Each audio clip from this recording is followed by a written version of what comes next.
Karibu kwenye 101 na Karim TZ. Ukiongelea manuali, meli pamoja na nyambizi, unafahamu nini? Twende na mimi.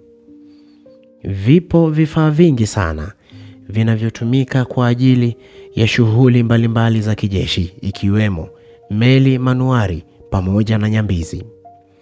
Vyombo hivi vinaweza kuwa vigeni masikioni mwako na machoni mwako, lakini vyombo hivi ni vya kisasa vinavyotumiwa na wanajeshi au wanasayansi katika shughuli za kijeshi au kitafiti kwenye mazingira ya chini ya maji. Kwa mfano, ziwani, baharini ambapo mtu kwa kawaida hauwezi ukafika.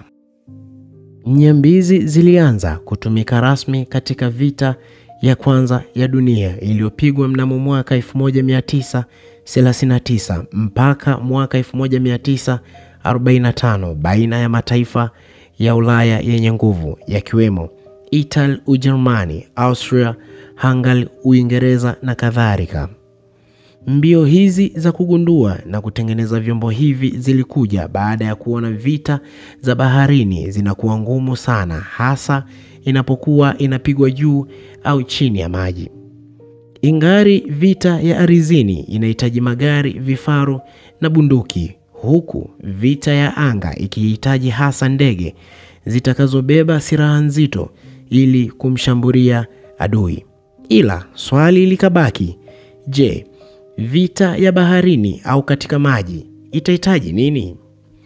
Jibu likawa itahitaji chombo maalum kitakachoweza kutembea chini ya maji, kuona na kushambulia maadui hata kama watapita njia hiyo ya chini ya maji. Usalama wa mataifa mengi yaliyoendelea yanajilinda sana kupitia njia za chini ya maji na sio juu, ardhini au angani pekee.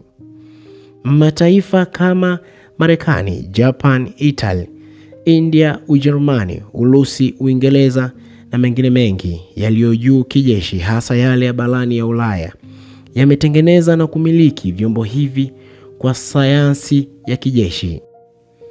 Nyambizi ni kifaa cha gharama kubwa na kinahitaji ujuzi wa hali ya juu sana kuanzia kutengenezwa kwake na hata katika kukimiliki.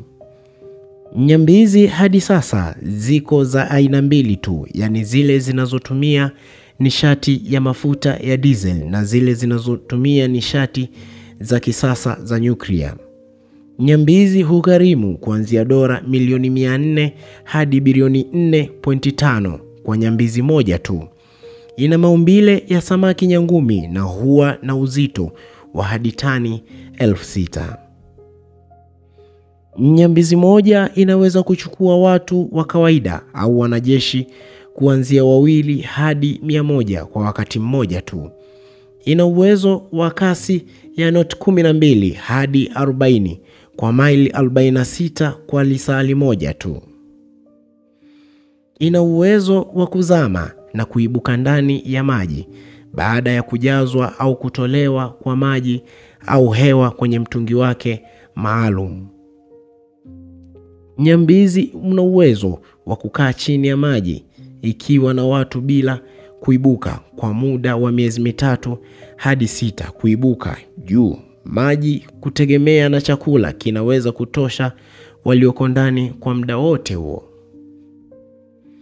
Nyambizi hizi ni zile zinazotumia nishati za kinyuklia ambazo ina uwezo wa kukaa kwa miaka ipatayo 30 bila kuongezwa nishati nyingine, ukitofautisha na zile za diesel ambazo hukaa kwa masaa 38 tu na kuibuka tena ili kuongeza nishati mpya.